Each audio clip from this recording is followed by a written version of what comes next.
Hey, it's TDA, and this review of Manor Lords could be the shortest review ever. I've had a review version of this game available to play over the past few weeks, and I can vouch for this game without any hesitation. If you like survival city builders like Banished or Frostpunk, you are going to love this game as well. If that wasn't enough to convince you, maybe the 2 million people that wishlisted this indie game on Steam are. You know, that's a pretty good indication that this game is shaping up to be amazing. Now, just to be clear, this game just launched into early access, is not done yet, and you can tell by the fact that there are still placeholders and things under development. However, it has also been in development for 7 years, and you can tell that as well by the fact that everything that is in place is pretty awesome.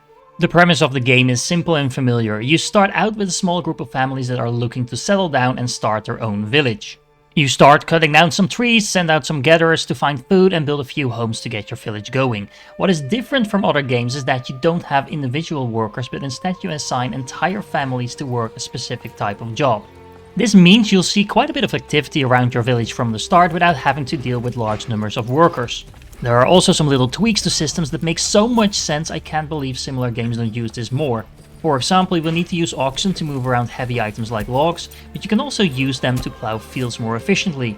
However, early on these animals are quite expensive, so you will need to decide where to invest your money first. The progression in this game is also not as linear as it is in some other games. For example, each area on the map in Manor Lords has different qualities, which will require you to think about how you start your initial village. If you have amazing fertility, you might focus on farming, while if, for example, you have a lot of iron or clay, you might focus instead on something more industrial to make your first money. You can then boost these specializations even further as your village grows using the special points which you get allocated for doing exactly that.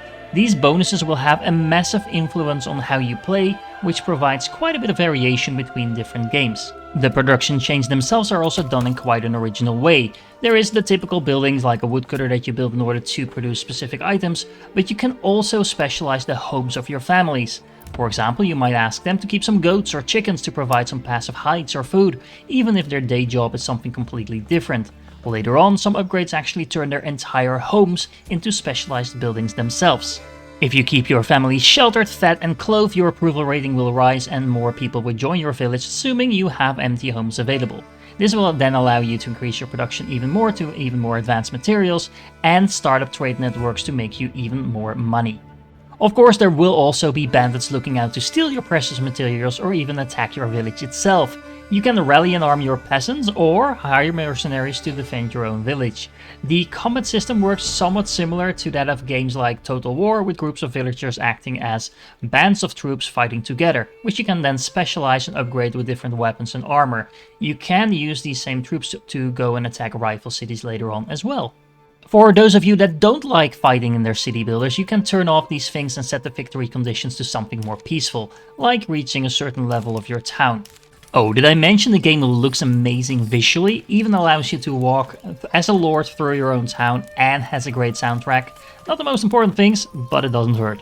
By now you should have a pretty decent idea if this game is for you, but if you want to see more, I will be playing this game over the next few weeks, optimizing the various types of village you can build. So if you do want to see more, don't forget to subscribe to the channel, and if you want early access to my videos, consider becoming a member too. Either way, if you're still here, you are awesome, and I do hope to catch you in the next one.